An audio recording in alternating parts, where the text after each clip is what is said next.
Hey, Closet Busters, come on and gather around. It's time once again to kick down those closet doors of life. We're here to escape our BS, explore our fears, and elevate our self-expression. I'm your host, Rick Clemens, bold move expert and coming out coach, and I'm going to take you to the party, the pulpit, the wake, and back to the party of living your life uncloseted. So come on, grab hold of yourself and get ready to step out, step up, and step into living your truth as we explore more stories, tips, and tricks for living your life uncloseted. Now let's get to the show. Hey, Life Uncloseted family. It is time once again for another episode of Life Uncloseted, and welcome to January. I guess we're almost a couple of weeks into January already, and this show's a little bit targeted at a certain group of people. I felt like it would be really good to go along this permission route that we're going for this month. And, well, I really want to talk to gay men. Now, that doesn't mean you can't listen if you're not a gay man, because I think every time we do these kind of shows, people can learn anything from anybody, regardless of where it's targeted towards. But one of the things that I know for myself as a gay man was, and continues to be, finding ways to give myself permission to be who I am, to go do the things I want to do, and to not let other people's judgments get in the way. And ironically, I gave myself permission to reach out to somebody that we started following each other on Instagram and social media, and he's a coach, and I just started getting really intrigued with the stuff that he was posting, and he's from down under. And then I finally reached out to him and said, hey, I would love to have you on my podcast. And because we're both coaches and we both really talk to the people that are out there on the edges or the fringes. In fact, Enrique, he really focuses on those outlanders, the eccentrics, the odd ones in the world, and helps them become more authentic and really live the meaningful lives that they're meant to live. And, of course, he loves working in the LGBTQ community, and he's a gay man himself. And I just thought, you know what, let's kick off the year talking about why gay men don't give themselves permission to do stuff, and hopefully kick into gear some guys that might be listening to this to say 2019 is the year we're going to do some stuff. So from down under in Australia, I'm bringing my newest friend, Enrique Panameno, on to Life Uncloseted. So welcome, friend. Thanks for being here. Thanks. Thank you very much, Rick. Yeah. Very excited to be here. Me too. And I don't remember exactly how we got connected on Instagram, but I think you liked me or I liked you. And then we started following each other and seeing stuff. And actually the thing that piqued my interest was when you recently ran a gay men's workshop, like helping guys really step into who they are and how they want to show up in the world. So is this what, I know you have a corporate gig where you do coaching and stuff, but what was the draw to start going, you know what, I want to do some of this stuff with gay men? What was the big thing that drew you into that? Yeah, but sorry, a lot of what I do stems from, my own personal calling to use coaching and positive psychology to help people who feel different. I focus particularly on the LGBTQ plus community. And basically this idea stems from my own personal experience. I grew up in El Salvador, which is a very small Central American country. I now live in Sydney, Australia, so people here don't know where El Salvador is. I think in America that's very different. Right. But anyway, so what happened to me is that when I was a teenager, and I realized what my sexuality was, that was in deep conflict with my community and with the beliefs of my community and the beliefs of society around me. And as a consequence, I was put into conversion therapy. I did that for a couple of years, and that brought a lot of anxiety and a sense of hopelessness in my life. And then, eventually I realized that the only way that I could understand or overcome these issues was by going overseas, and I got a scholarship to study in Asia. Mm-hmm. I lived there for a long time, and I traveled to a lot of countries. And in my travels, I discovered coaching and positive psychology, and that really helped me to understand who I was. And I love the process so much that I decided to, make it my calling and my purpose, and I became a coach as a result. So I've always been particularly fond of the issues that gay men go through, because I went through them myself, and the process of change that I went through was so fulfilling for me that I decided to help others.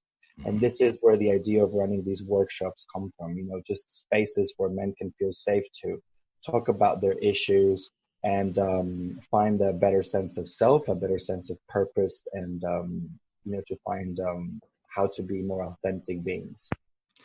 You just hit on something, Enrique, that I think is pretty important in anybody's world, but especially when a gay man has gone through what he's gone through, and you're very similar to what I went through. I didn't go through true conversion therapy, but it doesn't make you feel safe. And when it doesn't feel safe to be who you are, then you don't really begin to deal with, call it issues, challenges, any of that stuff. And I think the key that you just brought up is creating that safe container, that place where no matter who you are or what walk of life you come from, that you can sit there and you can say, okay, these people they're making me feel good. They make me feel happy and comfortable that I can actually do and be the things I need to be to work through these challenges I'm facing. And a lot of gay men don't get that opportunity unless they give themselves permission to go do something like that. And I'm curious if you see that in the work that you've done, that when the men show up, it's either they're a little nervous most of the time, or they're like, yes, I'm finally doing this because this is important to me. I'm curious, how do the guys show up typically in these workshops? Is it a mixture of those two things, or is there something else? Oh, well, they're incredibly nervous. Yep. You can tell from the get-go. I think there's just the fact that, and it's one of the things that I try to focus in the way I communicate these workshops, because just showing up, it's a huge step for them. I think that most of them don't show up because they're really nervous about it. And it's really interesting about how you talk about giving ourselves permission, because I think that we tend to focus on a consequence, or what would happen if I did this, and then we tend to have this image of what would I be if I showed up in a certain way, as a gay man to society, and that just generates a lot of fear. Sure. And therefore decide to just not show up. And I'm not just talking about the workshops, just in general, not show up to situations that will lead for us to be better people. And that's just that not showing up. I see it as a deliberate practice of, as a deliberate lack of self-love, I would say, Yeah. Well, it is. And it's this interesting space where to show up is very scary. To show up as yourself, to show up in that space of, okay, I'm not going to care what somebody else thinks. I'm going to be me. If you haven't been through or lived in an environment where people gave you that, where it's like, yes, I want you to be fully who you are. I want you to show up. And you've been filling your own head with, okay, well, this is what the expectations are, which we all live by expectations. I'm not saying this is some wonderful world that, you or I create for these guys, but it's a space of just come in, and to the best of our ability, we're going to work from a space of no expectations and no judgments. But the hardest part for most gay men, and I'm not saying lesbians don't have this, or transgenders or bisexuals don't have it either, but it's that piece of, okay, can I really trust that you really aren't going to pass judgment? Can I really trust that you are going to just see me for who I am? And do I trust myself to fully show up as who I am? I think that's a bigger piece of this, is how do I know to show up as who I am when I've been told for so long I can't show up as who I am? It's a huge conflict that I think happens for most of us. It's a huge conflict, and you've made a really good point on trusting myself, because at the end of the day, I would ask, people who are probably listening to this and feeling a little bit nervous, it's, well, does it really matter if we can trust the other people? I mean, the most important thing is that we are able to show up. I don't think it really should matter what perception are we going to generate. That's the first thing. And then the second thing is also thinking about, if I do I really know who I am if I haven't showed up? because our sense of identity can exist in our minds, but it doesn't come to life until we don't live according to it. So a lot of the time, when we talk about authenticity and being ourselves, well, you're not yourself until you are yourself, and if you don't show up in a certain way, well, you're not that. And a lot of the times it's trial and error. We have an idea of who we are and we have an idea of what we want, but we won't be it until we step out and do it. And we're going to do it, and probably we're going to find that we're not entirely happy, and then we're going to make certain modifications and certain iterations until we find that spot where we feel comfortable. Sure. Yeah. So a lot of the time it's thinking, well, if I want to be who I really am, I just need to give it a go and do it over and over again until I find, the sweet spot, and I find, okay, well, this is really who I am. But you can't be it until you just put yourself out there. And this is a huge piece of the puzzle. I think I remember when I was going through my coach training, and, in other areas of life, but I really hit home when I was getting certified as a coach, and the question came up, who are you? And at first I was kind of like, I think the way most people react, like, screw you. What do you mean, who am I? I'm this guy, I do this stuff. Yes, that's part of the question. That's part of the answer. But when I started really going deeper and going, okay, am I just the gay man who came out late in life, or are there some values and are there some beliefs that I hold to be true for me that I've never revealed to anybody, that I've allowed other people's expectations and the way I was socialized to show up and say, this is Rick? And the more I started to step into that and started to challenge those questions and those beliefs and going, okay, what do I really value? That's when I started to see this is who Rick really is. And it took me to a space where I could stand in front of someone, and when they'd ask me who I am, I actually would say I'm the best version of myself I can be in each moment that I'm here. And sometimes that's going to be a guy who's really in integrity. Other time that's going to be a guy who can't keep from biting his tongue and lashes out in anger. But the real truth of who I am is that guy who gives himself permission to be in the moment who he's intended to be without second guessing or judging. Doesn't mean I'm always right. Doesn't mean I'm always good at it either. But it's such a big question. And I'm curious, when you propose that question to most people, like, who are you? What are some of the reactions you get from that? Well, I think that you touched on a really good point on permission. Normally when people, when I ask people that question, they take a long time to answer. Mm-hmm. I can see that they have to go deep in thought and they have to really think it through. And that only tells me that that's because they haven't really practiced, they haven't really put themselves out there enough. And that's because they haven't given themselves permission. Mm-hmm. And it's not even permission to be who they are. It's just permission to try, Mm-hmm. permission, just permission to be open to the possibility of. Or the permission to explore. I mean, much of what we do in life is that you get asked a question, and the human mind, the way I believe that we have been, trained, is as soon as the question get asked, it's like I have to have an answer. And even if as I asked that question to you, I knew it was a question coming at you kind of okay, he's not going to know this is where I'm going. But there was a pause, and most people go, oh, the pause makes me so uncomfortable. No, the pause means you're actually giving yourself permission to go search for something that maybe you haven't searched for before, but it makes us so uncomfortable to be in that space because we're so accustomed to, in the moment, snap, answer, snap. And even as you're talking, while you're listening to someone else talk, you're already formulating what your response is going to be. And then they'll throw you a curveball. And it's like, well, shit, they just went a different direction. So now it's so interesting to watch us. And then we wonder why we can't really go below the surface to who exactly am I? Because we're so quick to processing. Yeah, that's exactly right. So in positive psychology, when you are working around in this arena, because I know a lot of listeners, I've had a couple of people talk about it on the podcast, but positive psychology isn't about be happy, be joyful, everything is good. That's not necessarily what it's really focused on, is it? No, not really, no. So basically, positive psychology is a science of human flourishes, and just it's really a science that measures things such as, levels of satisfaction in life, hope, how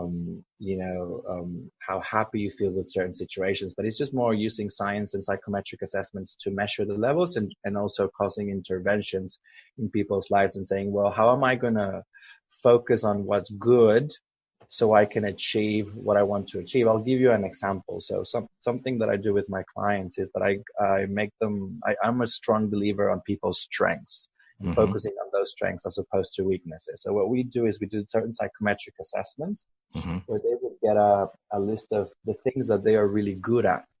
And what we do is coach them to master those strengths. So instead of focusing on, what's wrong with you and how can we close those gaps, we focus on what's good with you and how can we make you a master on those abilities and use those abilities to get you where you want to go in life. And it happens that a lot of us, or a lot of with gay men, a lot of our strengths, we tend to associate them with parts of identity that we either have repressed or that we're not very proud of, or that we don't want the world to see. So it happens a lot with things such as creativity, or interests. We tend to just leave them on the side, or we don't tend to exploit them because we're afraid of what people will think. And so I try to do a lot of work in saying, well, okay, well, if you're interested in being creative, it doesn't mean that you have to turn from an accountant into a painter. Right. Not that, but how are we going to use your creativity in your accounting job? Or how are you going to use your creativity in building better relationships for yourself? And that's really what the way I use positive psychology. And it's such a powerful space. And what I've learned from the people I've been around in my world that are in positive psychology circles and practice and workshops and all that sort of stuff that they do, it is about the flourishing.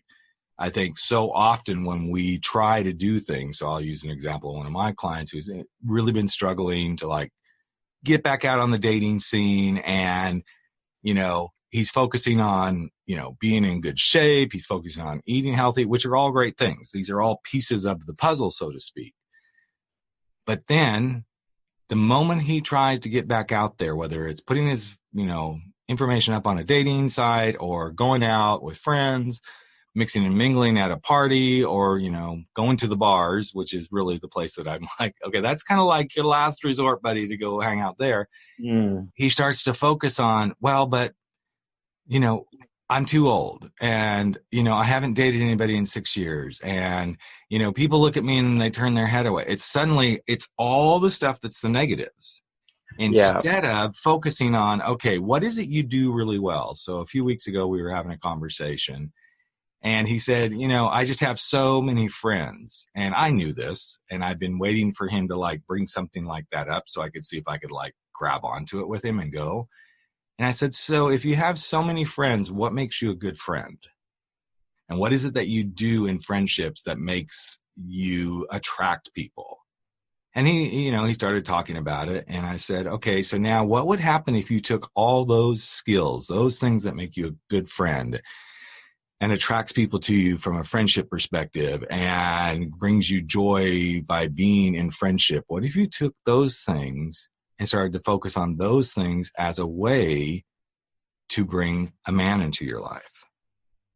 And he got really, really quiet because it was almost so simple, yet I knew it scared him a little bit. And his first words were, well, yeah, but friendships are different than dating. I'm like, I'm going to challenge you on that, because if you're not a friend with the person you're trying to date, and it turns, you want it to go to a long-term relationship, you kind of have to be in a friendship with that person you're trying to build a life with. And it was very fascinating to me to watch him go through this. So I'm curious, as you have seen that, do you see similar things happen where people are like, wow, I know these, the creative stuff or whatever. And then suddenly there's this moment where they're like, I didn't realize this was actually much kind of simpler than it needs to be, the way we complicate things. Yeah, absolutely. I've seen it. And I don't only have seen it as a coach, I've seen it as a gay man, and I see it every day. I mean, I think it's something that is very present, unfortunately, in our culture. I think that, it's that, I call it that automatic disqualification, like, hi, I'm Enrique. How are you doing? Nice to meet you. oh, I'm doing well, but I'm not so fit, or I'm not so fast, or I'm not so smart. And you start hearing all these things. So sometimes I just stop people and I said, well, why disqualify yourself so quickly?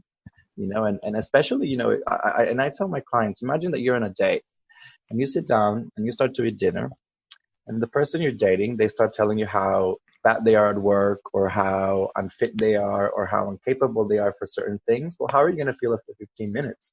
Right. And almost always the answer is, well, I just want to leave. Well, why would I want to date someone like that? Mm-hmm. But I'm thinking, well, then why behave like that? So I think it's that culture of automatic disqualification, which is stemmed from a lot of it's from a sense of it's from that sense of not being able to be myself. Yeah. So here's where the permission piece, comes into mind and says, well, before I enter a room, any given room, before I enter, how am I going to step in? Am I going to step in feeling that I'm inferior than everybody else and that I'm going to be judged? Or am I going to step in with the permission I'm giving to myself of, I'm just going to give it a go, be who I am, and see what happens. And I love myself. I believe in myself. And whatever happens, it's going to be okay. So I'm just going to put my foot and the other foot across the door, and I'm just going to be who I am, and let's see what happens. And that's the experiment that we're going to run. And that's what I tell them. And it normally tends to give better a different perspective. Yeah. One of my favorite Instagram posts that you did recently was, I think you were dancing, or it was about you being all sweaty in the kitchen and whatever. And I was like, this is what it means to really like just put it out there. And it's like, what's the worst that can happen? And that's usually the question.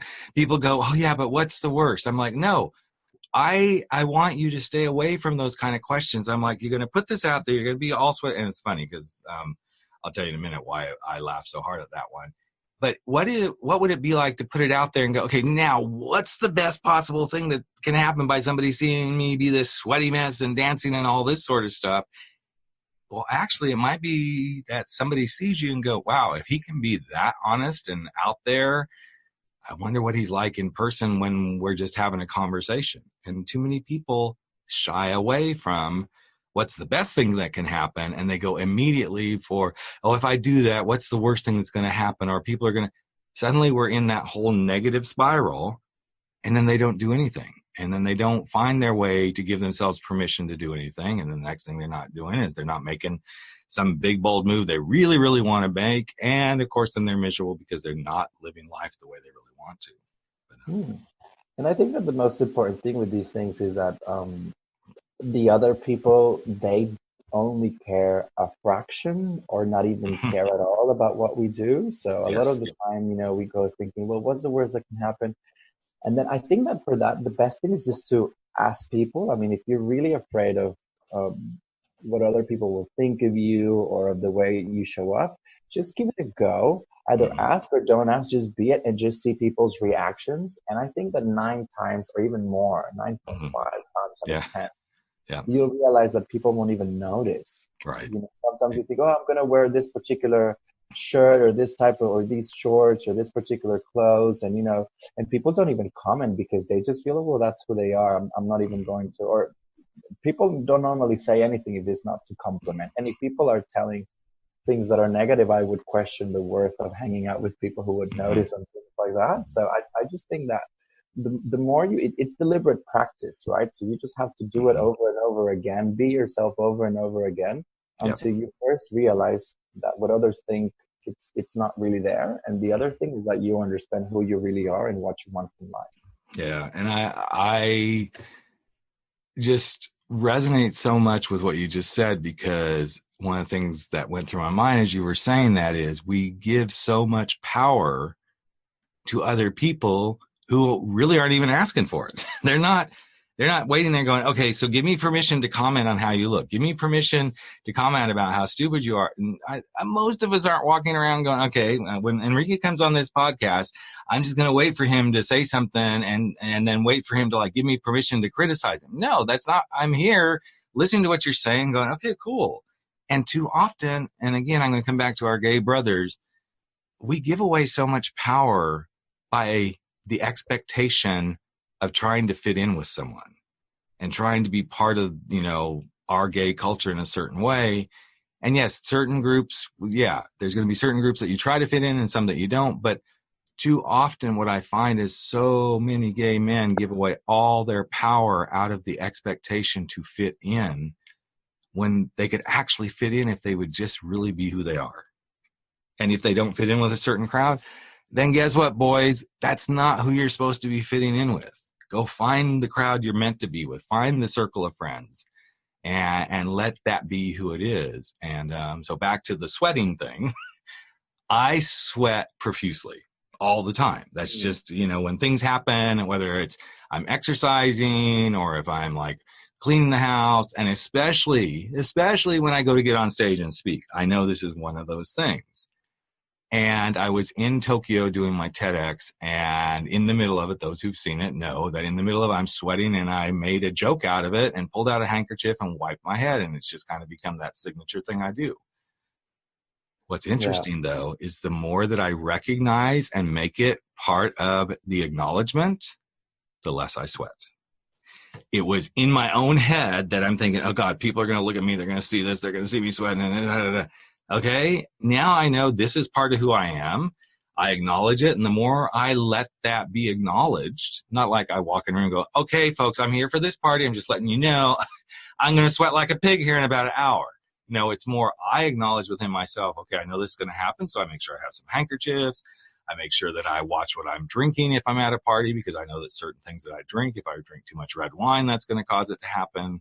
It's all these interesting little things. But most people don't care. Most people aren't looking for this stuff that we all worry about. And especially, again, gay brothers, we put too much emphasis on what we think everybody else is going to think of us. And that's just not a way to live. It kills us. Yeah, absolutely. And I also think, Rick, that, it's important to ask ourselves, well, why are we putting so much emphasis on what others think? Why do we care? And I think, and I've thought about it a lot. I have read books about it. And I think that at the end of the day, it's because we have this sense of, we want to belong. We want to fit in. We want to belong to something larger than ourselves. And that happens because we, growing up or at any given stage in our lives that we realize, okay, we're gay. We have to come out. We have to change drastically our lifestyle.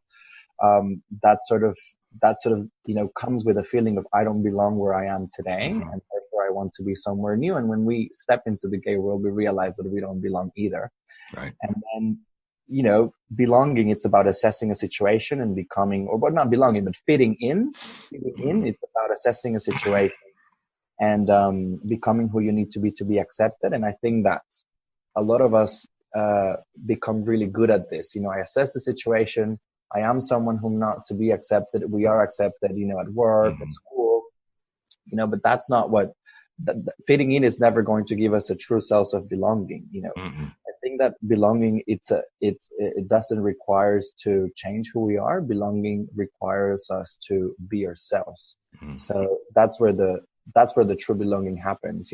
Like if I assess a situation and I change, I'm never going to belong. But if I just step into a room being myself and giving it a go and giving myself permission to be who I am, that's when people start to see us different. And that's when they start to engage. And, at the end of the day, our sense of belonging can never be greater than our level of self-acceptance. And I think that's a key idea that people need to understand.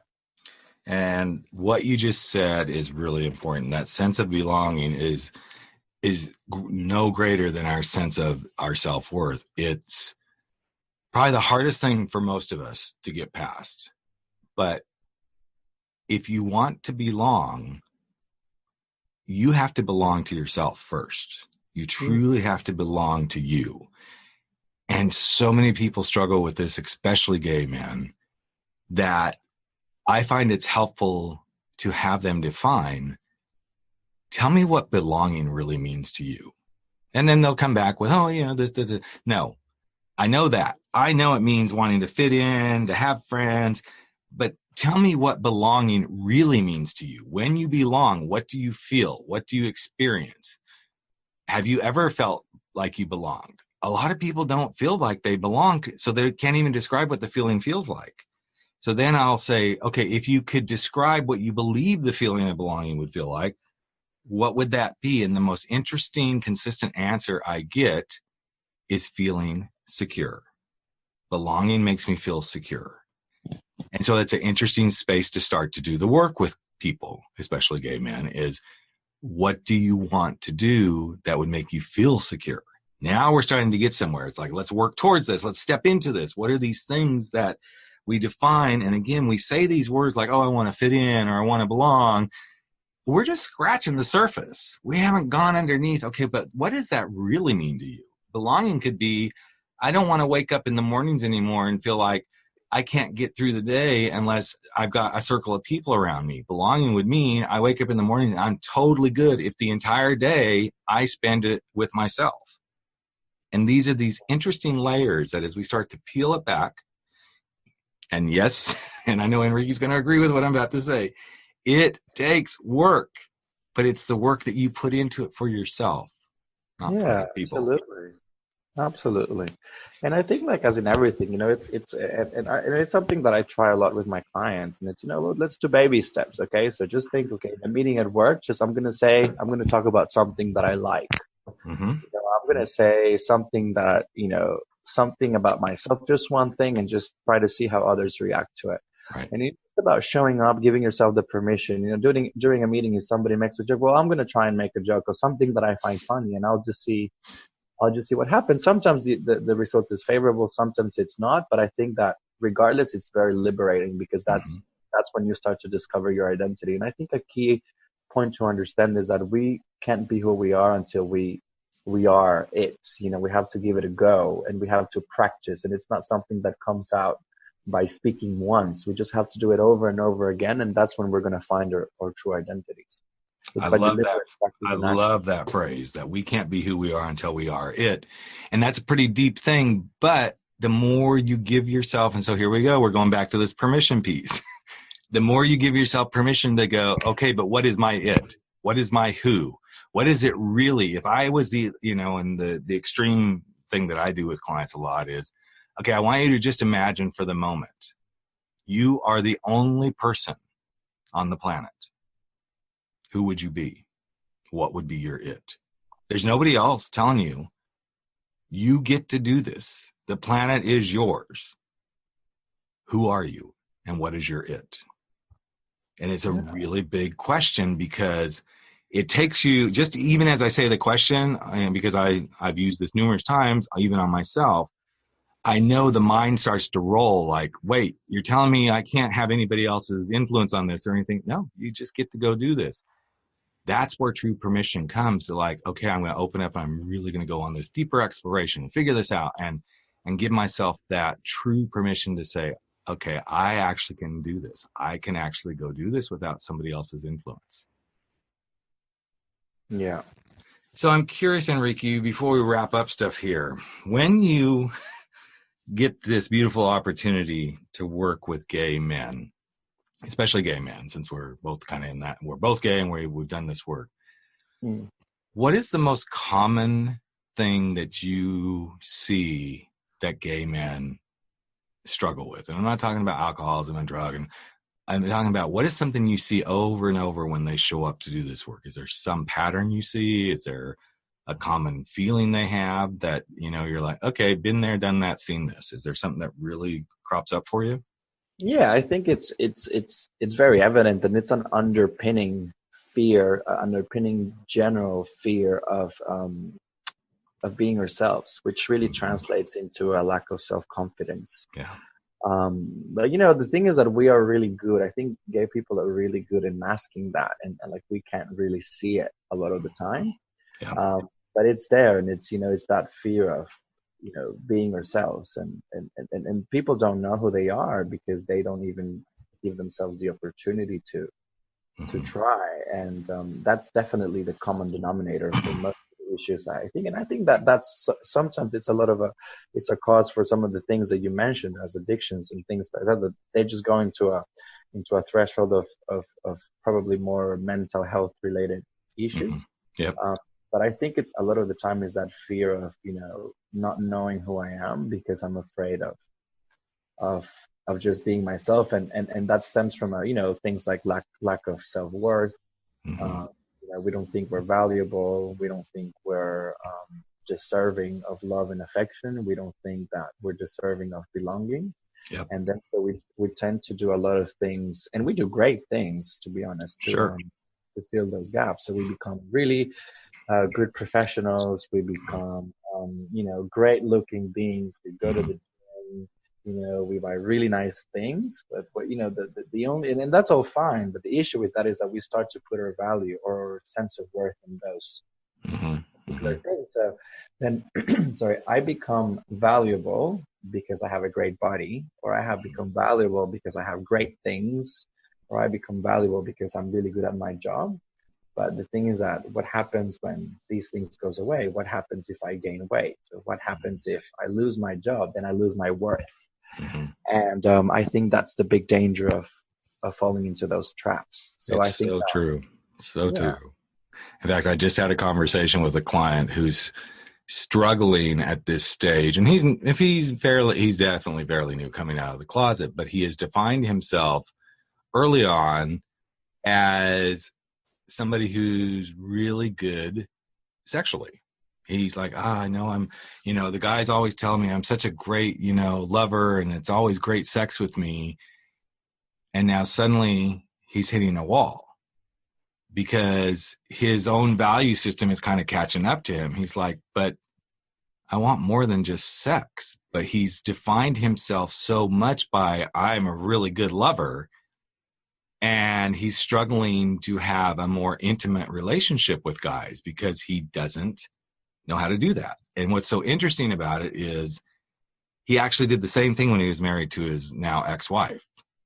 He was good at doing the things he thought he was supposed to be good at, but he didn't know how to connect. Yeah, he was really good at sex with her too. He's really good at his job, but he doesn't know how to do the other stuff because all this other stuff defined him. And so we're in this interesting space now where we're working on him giving himself permission to be vulnerable and to go, if I'm going to be good at intimacy, what do I need to do? And he is dating a guy right now who's kind of challenging that. And he's like, yeah, they've been on a few dates. They've only had sex. Okay, they've been on 6 dates. They've only had sex once. And of course he's freaking out. I'm not a good lover. That's why he doesn't want to do it.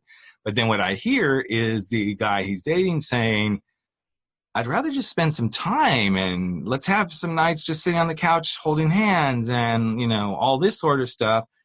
And his, quote, new boyfriend finally said to him just recently, it doesn't always have to be about sex. And my client didn't know what to do with that because he's defined so much of his life about, I'm really good at sex. And so now he's starting to learn, back to our permission thing again, to give himself permission to go, I don't know how to do intimacy. I don't know how to focus on something else besides sex, making money, and holding these big positions. And so that's where we're working right now, is him giving himself permission to say, here's where I need help, or here's what I don't know, or here's what I'd like to experience. And I think this is the power of when you shift in your world into that positive psychology sort of stuff of, okay, now let's look at what you are good at. Now, how can we take you being really good as a lover or good at your work? How do we bring that into these other areas of desire so that you can thrive in those areas as well? Yeah, and I think it's important to ask ourselves as well, if this thing that defines me, if it wasn't there, who would I want to be? And that a lot of the time that'll give us an idea of who we actually are. If I didn't have my job, who did I want to be? Who would I want to be? Or if I didn't have the body that I have, who would I want to be? And that'll give us an idea of where to start looking. At the end of the day, it's fine to have the things that we have, but we have to see them as a part of who we are. There's a lot of perspectives there. So. Awesome. Yeah. Absolutely. So as we wind up here, Enrique, first of all, I've enjoyed this conversation, and I hope some of the guys that will listen to it, and ladies too, I know there's people listening, and those heteronormative people that always listen to my podcast, I hope you picked up some stuff. I know there's stuff there that all of us can learn. But before we sign off here, if you were to like want to just give one last piece of insight to anybody who is struggling to be who they are, what would be something you'd like to say or a starting point for them to start to explore that? I think if I could say one thing would be use every opportunity you're in front of a mirror to look at yourselves in the eyes and just to tell yourself that you accept yourself for who you are right now and that you're safe. I think that's what I tell you. Nice. I think that's a really great space for us to kick off into the new year, giving ourselves permission to use literally, as Enrique just said, every opportunity to look at yourself in the eye and let yourself know you're doing just fine and you got everything that you have and need to go do that thing you want to do. So, and real quick before we sign off, we will have links to Enrique's website and everything you can get in contact with him. And trust me, you'll want to follow him on Instagram. It's one of the highlights of my days when I get to see his fun little Instagram posts. Thanks a lot, Rick. Really fun to just to watch the energy and the fun stuff that you put out there and the great wisdom. It's been a joy of mine, getting to know you through Instagram and now getting the opportunity to actually have this conversation and just thank you. It's mutual. Thank you very much, Rick. So, all right, my friend, have a good day. Thanks for being on Life Uncloseted, and we'll be back with another episode in just a few days, folks. Take care. All right, there you have it. Another episode of Life Uncloseted has come to an end, but that's okay. We're going to be back in just a couple of days sharing more stories, tips, tricks, and wisdom for helping you live your life uncloseted. And you know what? You can share too. Just take a few moments if you like and if you believe in this podcast and share it with someone you know today. Share it from your phone, go share it on iTunes, Stitcher, wherever you are. Maybe even give us a rating and review because you know what? It's all about the planet living their life uncloseted. I'm Rick Clemens, host of the show and the guy who helps you make those big, bold moves. And I hope you never stop stepping out, stepping up, and stepping in to living your life uncloseted. Catch you real soon. Take care, everyone.